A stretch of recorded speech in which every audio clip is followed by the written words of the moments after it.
Let's talk about your project that you just came out with. And obviously, you know, you're touring or about to gear up to tour. Oh, yeah. Why should people listen to this Joey, and what should they be expecting? I mean, what I will say about this project is this is the first time that I set out to create something that I wanted to like kind of put out quickly. You know what I mean? Usually I'm an artist who I take my precious time. You know what I'm saying? It's quality over quantity for me. And you know, not to say that this wasn't the case with this project, but this is the fastest body of work that I made. You know I read, was it 6 months? 6 months, yeah. I constructed this whole project in 6 months. Usually I take about 2-3 years to put something together. So what happens a lot of the time is by the time the music comes out, it's like 2 years old. You know what I mean? It's all this time passed, and what happens as a result of that is a lot of music never sees the light of day because I no longer connect with it. You know, I'm not there anymore in my life. So for this project, the challenge for me artistically was I didn't want to get in my own way with that. I'm like, yo, this is a collection of music that's resonating with me right now, and I just want to put it out. Yeah. You know what I'm saying? Because I feel like I lost a lot of years musically, just as far as an output standpoint, by like taking that time. And you know, while I think it's great to take that time, and I've always had great results because of that, I wanted to challenge myself this time to kind of be a little bit more fearless with my approach. Yeah. You know what I'm saying? Like, yo, this is how I feel right now. You know what I'm saying? I'm throwing it out. Did you feel the pressure of the trend of where music is now? I got a follow-up question to that, but I feels like every Friday somebody dropping, which now pushes who just previously dropped back, or they shelve it, right? Yeah. And oftentimes when you hear artists speaking this tone of like, yo, quality over quantity, yo, I want to really breathe on this project. Hey, I want to feel inspired. Hey, I want to go on vacation. Hey, I want to go back to where I'm from. Hey, I want to, you know, have these different, you know, experiences that I can kind of pour into this project. But did you feel a weight of like, no, I got to get something out because of that, or what was it? Nah, for me, it was more so like I wanted to feed my community. You know what I mean? And again, this was a one-of-a-kind project for me where it's like, yo, I could tend to overthink, you know what I'm saying? But for this one, I'm like, yo, I just want to get these vibes out, you know what I'm saying? Like, what comes naturally for me as an artist, like there's always gonna be messages in the music. Like the way that I even structured this project is like the first half of it, it's a lot of vibes, you know what I'm saying? You feeling good, but then the back half of it is way more introspective. You know what I mean? So you always gonna get those life lessons or that introspection from my music is always gonna be in there. But yeah, this one was more so like I didn't take too much time to think about it. You know what I'm saying? Like, cause I look at art, right? Like I'm a painter. Yeah. You know what I'm saying? And I'm painting in my basement. And like, this is how I feel right now. And it's like, I could choose whether or not I want to share it with the world or not. You know what I mean? Like, to painters, it's like the work is never done. You know what I'm saying? But this time around, like, that's why I feel like for me, it fed something for me artistically, because I'm like, you know what? Here's to no fear. Here's to, yo, I really like this expression, and I'm really connected with this expression, and I'm gonna just share it. Yeah. You know what I'm saying? And just be kind of like disconnected from it. Yeah. You know what I mean? Like not disconnected from it in terms of like, you know, not being there, but disconnected from the aspect of the control aspect of it. You know what I'm saying? And this is a first for me.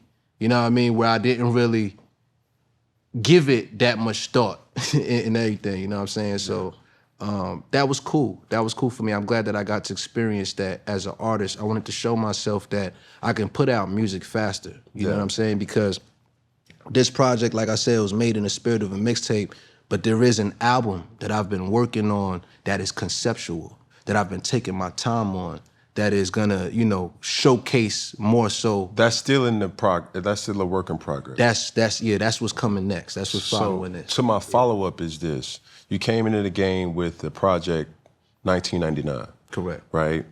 Mixtape. Yeah. Right? What happened to mixtapes? That's a great question. And it's funny because Lonely at the Top you know, was a mixtape. That's the spirit that I made it from. And you know, I ain't gonna lie, I allowed some people to kind of get in my head a little bit, because when I told them that I wanted to make it a mixtape, you know, I was met with some resistance from, like, you know, people in my inner circle, where they was like, yo, you know, if you make it a mixtape, people gonna feel like you ain't trying to stand behind it, or you ain't taking it serious. And I'm like, you know what, I don't want that. I don't want people to think because I'm calling it a mixtape that is not serious for me, because my art is very serious to me. Yeah. You know what I'm saying? Even though this is a different approach and this was less of a conceptual body of work, it's very serious to me. You know what I'm saying? Like, when I take my time and I paint, like, this is what I love to do. You know what I'm saying? This is my expression. You know what I'm saying? So, yeah, I think the art of mixtapes is lost, though, in today's climate because of streaming. Yeah. You know, you put something up and immediately it's consumed as an album. You go on Apple Music, it don't say mixtapes. No. albums. It's It just say a albums. metrics to get judged. Right. You know what I'm saying? It just say albums. It don't say projects. Yeah. You know what I'm saying? That's why I even love that she was like, yo, you dropped the project recently. Yes, because that's exactly what the intention was. Like, this is a project. You know what I'm saying? Like, so yeah, you know, I do miss those days where we could be able to separate the bodies of work. Like, yo, this is serving a specific intention and space in my creativity. You know what I mean? Like, there's a difference between when I'm like, yo, this is the album versus, yo, this is the mixtape or this is the project. You know what I'm saying? But you're definitely right. As a fan, right? As a fan, conceptualize artists and compartmentalize the skill. It's still being judged on the same frequency metrics or whatever. Facts. It's like, yo, like, Joey just dropped. Yo, this person just dropped. Yeah, yo, facts. That person just dropped. And I come from a time where it's like, yo, mixtapes was something, not throwaways. It was just like, yo, y'all Feed take the streets. Y'all take this, and I'm working on something, but boom. Right. Obviously, the person that had the most impact in my eyes was Wayne. Right? And through that, you're able to kind of step back, and when you have these, hey, let me hold the aux, let me connect to the Bluetooth moments, and be like, yo, especially with Gen Z now, it's like, what album is this? I can't see this. Like, nigga, this was the drought. Nigga, this was a suffix. This was the prefix. This was, you know what I'm saying? Like, you listening to No Ceilings. But for your consumption, there was a time and is a time where fans were blessed with bodies of work. And you say streaming hurt that. I would also add to that, it was content. Because Pete, when, let's say Wayne, let's use Wayne for example. When Wayne went on that run, right? I would say 2006, 2007, 2008. Right. We didn't have Instagram. We did. We didn't have TikTok. We didn't have Snapchat, right? We didn't even have YouTube in the manner that we digest it now. He was coming out with things that it was hitting home for him. I remember vividly Dedication. It was like, yo, Sports Center. This nigga had an interlude about why he watched Sports Center. And nowadays, you wouldn't put that on an album. You would just put that on your Instagram story. It's like, yo, I watched this, I watched that. Well, for you, being a public figure, having social media platforms, and it's so accessible. Right. And we're gonna talk about relationships. They wanna hear about your relationship. They wanna see about your C's. They wanna see about your family dynamic. They wanna know what other business interests that you have. Wide open on this. And as an artist, the only way for people to find that out was through your music. Yo, I got a bodega, just opened up in West Side of Brooklyn. I'm just cooking. Like, I made that up. But you feel what I'm saying? Like, that's what it was. So between streaming and content, fans are now able to kind of look and not really appreciate it because it's at your disposal. It is. Through this, through a phone, through computer, through smart TVs. You know what else to add to that? Talk to me. We overly stimulated. You know what I'm saying? Like, every day we taking in so many different images. So it's like the content not even really hitting the same.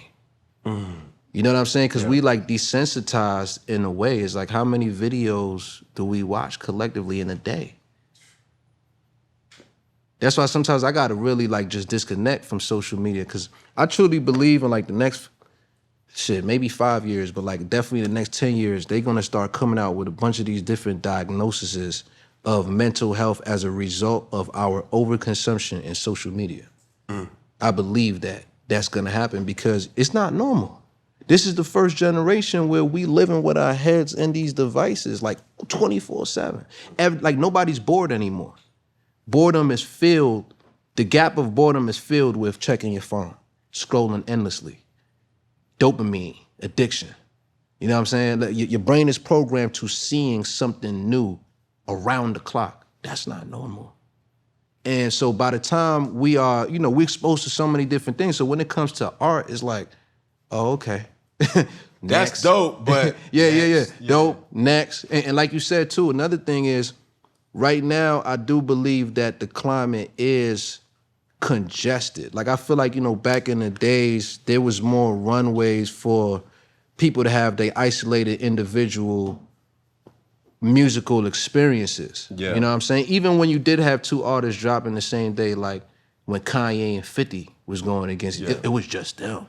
You know what I'm saying? Like nowadays it's like, every week. And it's like, it's a lot of artists, like even for me, it's a lot of artists who came out this year that I really fuck with, but I haven't even gotten the time to like really digest everybody's body of work. You know what I'm saying?